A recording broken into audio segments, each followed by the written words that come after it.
নমস্কার বন্ধুরা, আমি মৌমিতা লাইফের খুঁটিনাটিতে আরও একটা নতুন দিনে তোমাদের অনেক অনেক স্বাগত। তো আজকেও এই পাহাড়ের দর্শন দিয়ে ভিডিওটা শুরু করলাম। আজকে আমরা চলে এসেছি আরিতার লেকে। আজকে আরিতার লেকটা ঘুরে আমরা সোজা চলে যাব ঋষিখোলাতে। আর আমরা কিন্তু এই ঘুরু ঘুরু ট্যুরের কিন্তু অন্তিম পর্যায়ে পৌঁছেই গেছি। তো আগের পর্বে তোমরা দেখেছো আমরা সকালে ব্রেকফাস্ট করে আমরা জুলুক থেকে বেরিয়ে পড়েছিলাম। তো এখন আমরা এসে পৌঁছেছি আরিতার লেকে। চতুর্দিকে পাহাড়ের মাঝখানে বেশ বড়সড় একটা লেক, যেটা দেখতে কিন্তু বেশ ভালো লাগছিল।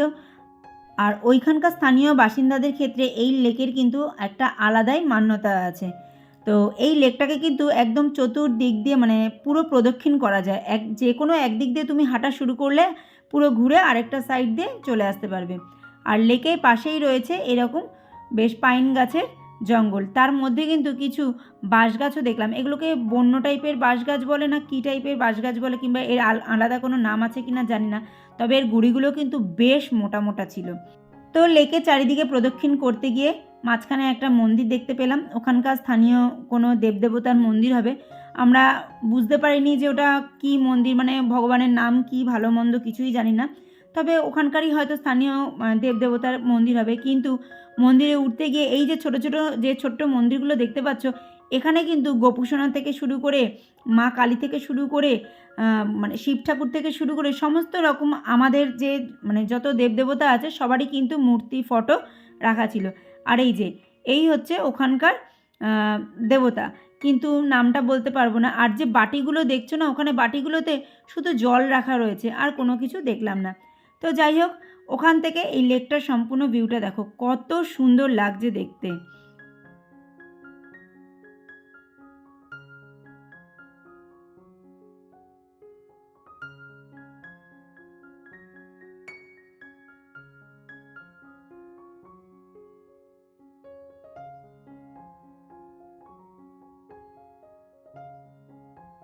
তো যত নিচের দিকে নেমে আসছি আমরা, তত ঠান্ডার মানে পরিমাপটা এবার কমতে থাকছে।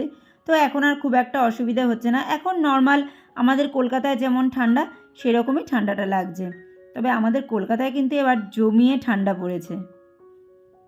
এই লেকটায় কিন্তু বোটিংও করা যায়, আমরা করিনি।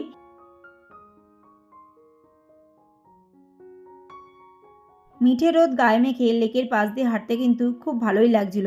আর হাঁটতে হাঁটতে এটাই ভাবছিলাম, এই যা সুখের দিন তো ফুরিয়ে এলো। আবার বাড়ি গিয়ে সেই হাতা খুন্তি ধরতে হবে, জলে হাত দিতে হবে, বাসন মাজতে হবে, নিজের রান্না নিজেকেই করে খেতে হবে। তো যাই হোক, ওইদিকে আরিতার লেক ঘুরে টুরে আমরা এখন চলে এসেছি ঋষিখোলার দিকে। আর ঋষিখোলার নদীর এক ঝলক তোমরা দেখেই নিলে। এই নদীর পাড়েই কিন্তু আমাদের কটেজটা, যেটা কিন্তু দারুণ ছিল। সম্পূর্ণ রাস্তাটা একটু মন খারাপ নিয়েই চলছিলাম, কারণ আজকের রাতটাই পাহাড়ের মাঝখানে আমাদের শেষ রাত। কালই আমাদেরকে সকাল সকাল বেরিয়ে বাড়ি ফিরতে হবে। কিন্তু যখনই আমরা এই ঋষিখোলার রিসোর্টটার সামনে এসে উপস্থিত হলাম, তখন কিন্তু মন থেকে একটাই শব্দ বেরোলো, ওয়াও! এত সুন্দর একটা পরিবেশের মধ্যে এই রিসোর্টটা ছিল না, যেটা দেখে কিন্তু খুব ভালো লাগছে। অবশ্যই সেটা বনলতার ছিল, যার জন্যই কিন্তু এত সুন্দর সাজানো গোছানো ছিল। আর এই রাতের ভিউ দুর্দান্ত। সবটাই তোমাদের সাথে শেয়ার করব। ব্লগটা দেখতে থাকো, তাহলেই দেখতে পাবে। আর হ্যাঁ, দেখতে দেখতে কিন্তু একটা লাইক ও কমেন্টও করে যেও। আর যদি একটু বেশি ভালো লেগে যায়, তাহলে পরিবারের মধ্যে শেয়ার করে চ্যানেলটাকে সাবস্ক্রাইব করে আমার পাশে থেকে যেও। তো এই হচ্ছে বনলতা। তো এই সোজা রাস্তা দিয়ে আমরা এখন সামনের দিকে এগিয়ে যাব। নিচেই যেই রুমগুলো রয়েছে, সেই রুমগুলোই আমাদের জন্য ধার্য করা হয়েছে। তো দেখতেই পাচ্ছ কত সুন্দর সাজানো গোছানো একটা বাগান। আর এমন না যে আমরা এখন অনেকটাই ল্যান্ডে চলে এসেছি, আমরা কিন্তু এখনও পাহাড়ের মাঝেই রয়েছি। তো তোমাদেরকে একটু পরেই দেখাচ্ছি যে কত সুন্দর একটা জায়গায় আমরা রয়েছি। তোমাদের বলছি না, একটা মুহূর্ত আমরা হাতছাড়া করতে নারাজ। তো সেই জন্য এসে জাস্ট ড্রেসটা চেঞ্জ করেই সামনের দিকে এগিয়ে পড়লাম। চলো নদীটা দেখাবো। চিন্তা ভাবনা ছিল নদীতে একটু স্নান করার, কিন্তু ওরে বাবা, জল যা ঠান্ডা! পায়ে জল লাগাতেই পা হাত একদম যেন বরফ হয়ে গেল। তো স্নান করার আর রিস্ক নিলাম না, কারণ এখনও একটা রাত আমাদেরকে এখানেই থাকতে হবে। তো সেই জন্য একটুখানি জলে ছোঁয়াছুঁয়ি করেই আমরা সেই আনন্দটাকে উপভোগ করলাম। আর সেটাই এখন তোমাদের সাথে শেয়ার করব। তো এই যে দেখো, এই হচ্ছে ঋষি নদী।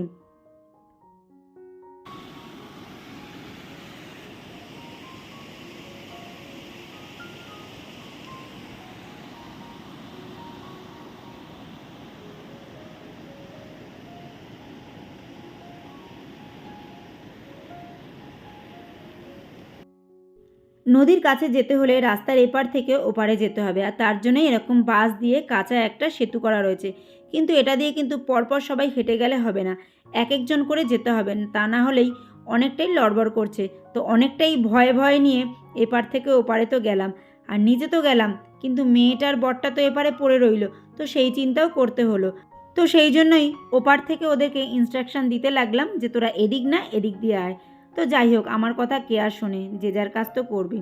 তো যাই হোক, একে একে সবাই এই সেতুটা তো পার হলাম, পার হয়ে পৌঁছে গেলাম একদম নদীর কাছে।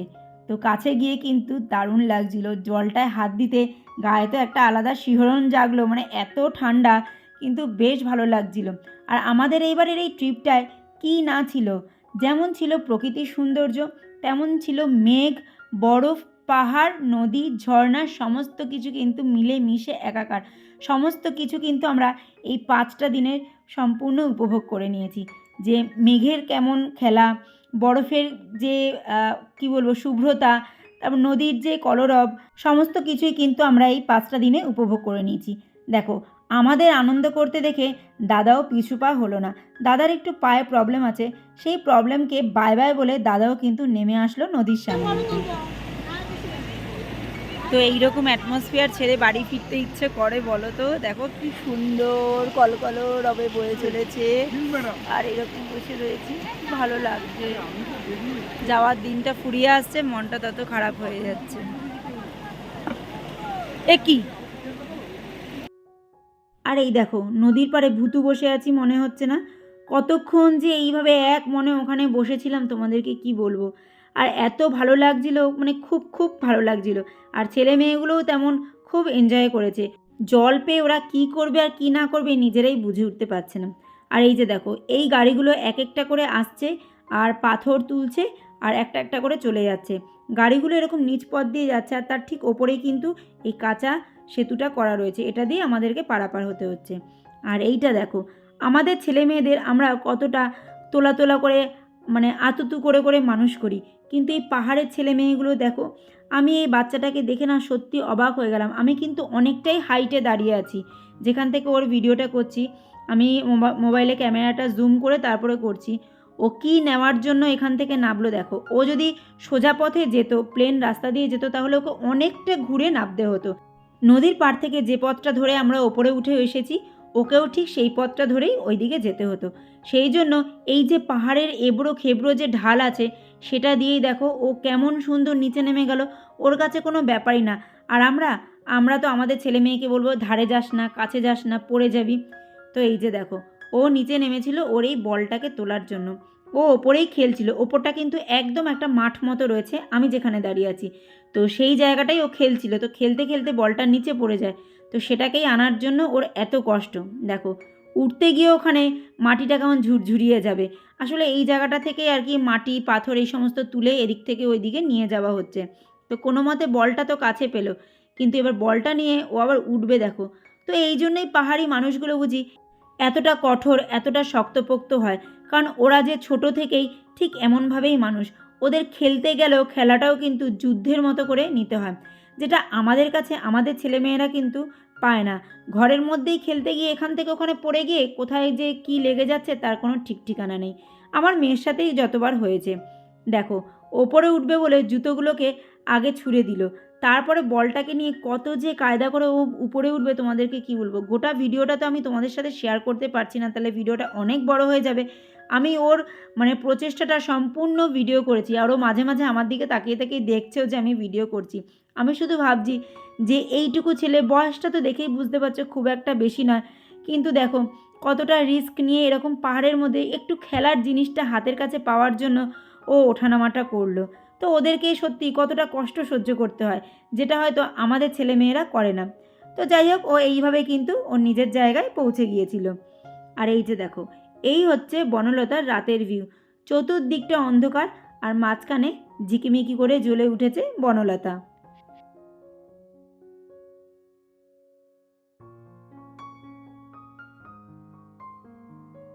এটা ঋষিখোলার বনলতা 2। এর ওপরে কিন্তু বনলতা 1ও আছে।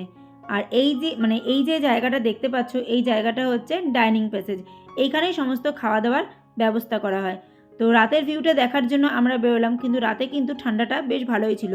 আমরা যখন এখানে এসেছি দিনে অতটা বেশি ঠান্ডা লাগছিল না, কিন্তু রাতে কিন্তু ঠান্ডাটা বেশ অনেকটাই ছিল।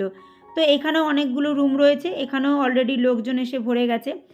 আর এই যে আজকে রাতে আমাদের ডিনারটা তো ওয়াও ডিনার ছিল। আজকে ছিল হচ্ছে ফ্রাইড রাইস আর চিকেন কষা। তো অনেক দিন পর রুটি আর চিকেন কষা বাদ দিয়ে যখন ফ্রাইড রাইস আর চিকেন কষা পেয়েছি তখন ছাড়ে কে। তো প্রত্যেকেই কিন্তু একদম জমিয়ে খাওয়া দাওয়া করেছে। খাওয়াতে কিন্তু কোনো রকম কোনো কমতি ছিল না। সত্যি বলতে ওনাদের দেওয়া থোয়াতেও কোনো কমতি ছিল না। যে যতটা পেরেছে ততটা রাইস নিতে পেরেছে। চিকেনটা একটু লিমিটেড ছিল, কিন্তু রাইস আর গ্রেভি যতটা চেয়েছে ততটাই পেয়েছে। তো আজকে আমাদের ঘোরাঘুরি লাস্ট ডে। আজকে এই এখন কটা বাজে, এখন 7:30 পৌনে 8টার মতো বাজে। 9টা নাগাদ এখান থেকে বেরিয়ে যাব। আর রাতের ট্রেন রাতে 8টার মতো মনে হয়, 8টায় না ট্রেনটা, 7:45-এ ট্রেন। তো বাড়ি গিয়ে আবার ডেইলি রুটিন। আমি তোমাদেরকে অনেক দিন ধরে মিস করছি, কিন্তু কি করব, এখানে সেরকমভাবে টাওয়ারই নেই। আজকে মানে এই যে ঋষিখোলাতে এসে আর কি আমরা একটু জাস্ট টাওয়ারটা পেয়েছি। জুলুক বলো, ওইদিকে পদমচেন বলো, ওইদিকে একদম টাওয়ার নেই। তো সেই জন্য কোনো কিছু করতে পারি না। ইনফ্যাক্ট আমি কিছু ভিডিও রেডিও করে রেখেছিলাম যে তোমাদেরকে দেবো, সেইগুলোও আর কি মানে মানে দিতেও পারিনি। তো মানে কি বলবো, একটুও টাওয়ার ছিল না। তো মানে ঘুরতে গিয়ে তোমাদেরকে ভীষণভাবে মিস করছিলাম, যে তোমাদের সাথে কোনো কথা হচ্ছে না, তোমাদের সামনাসামনি আসতে পারছি না। তো সেটাই, তো আজকে লাস্ট ডে। তো এখান থেকে বাড়ি ফিরে আবার আমি আমার নিত্য রুটিনে ফিরে যাব। আর যেটাকে কাজ বলে মনে করো যে কিছুদিনের ছুটিতে ছিলাম আমি আর কি। তো সেই কাজে আবার ফিরবো। তো প্লিজ তোমরা আমার সাথে থেকো, আর কারণ তোমরা সাথে না থাকলে কিন্তু আমি কিছুই করতে পারবো না। তো এই আজকে চলো বাড়ি ফিরি, তারপর বাড়ি ফিরে আবার আমার যে পুরনো লাইফটা সেই লাইফে আবার ফিরবো। আর তোমাদের এই ঘুরু করার ব্লগগুলো কেমন লাগলো অবশ্যই কিন্তু জানিও। তবে খুব সুন্দর ঘুরেছি, আর এত কম বাজেটে ঘুরেছি। তোমাদেরকে আমি বাড়ি মানে ফিরে তোমাদেরকে ধীরে সুস্থে আমি বলবো বাজেটটা যে কত প্যাকেজ ছিল, প্যাকেজেই ঘুরেছি আমরা। তো মানে এত কম বাজেটে এত ভালো পরিষেবা পেয়েছি, তোমাদেরকে কি বলবো, মানে থ্যাঙ্কস। যে ট্রাভেলস ধরে আমরা এসেছি সেই ট্রাভেলসকে থ্যাঙ্কস। তো এই হচ্ছে বনলতার রুম। এগুলো এখন তো এরকম থাকবেই হোটেল রুমে, কিছু করার নেই। বেশ বড় বেড রয়েছে, আয়না রয়েছে, চেয়ার, বাথরুম রয়েছে। আর বনলতার বাইরেটা তো তোমরা দেখেছোই কত সুন্দর, তাও একবার তোমাদেরকে একটু দেখাই। আর এই দেখো, এক প্যাকেট কেক আর একটা বিস্কুট খাওয়ানোর নমুনা। দেখো দেখো দেখো কি করছে, হ্যাঁ কামড়াচ্ছে তো। কামড়াচ্ছে কোথায়, ও তো খেলছে।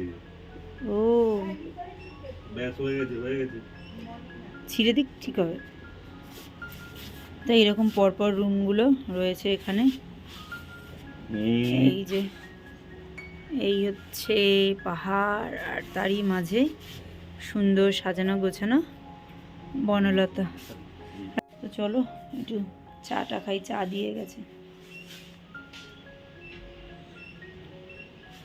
তবে বনলতার খাওয়া দাওয়া খুব সুন্দর, মানে রুমের থেকে ওদের মানে খাওয়া দাওয়া মানে কি বলবো, কোয়ালিটি বলো, তারপরে সমস্ত রকম যে পরিষেবা বলো, খুব সুন্দর।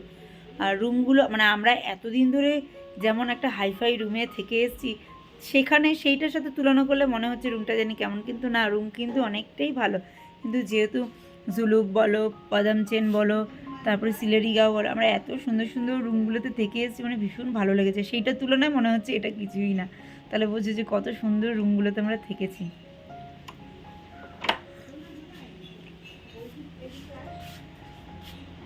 দেখুন কি করছে,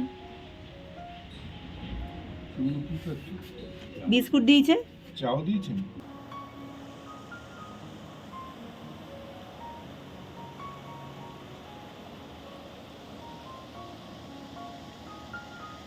পাহাড়ের মাঝে আজকের দিনটা আমাদের শেষ দিন। তো খানিকক্ষণ পাহাড়ের সাথে, নদীর সাথে, এই পাথরগুলোর সাথে নিজেদের কথাবার্তা বলে এবার আমরা এগিয়ে চললাম বনলতার দিকে, কারণ আমাদেরকে এবার বাড়ি ফিরতে হবে।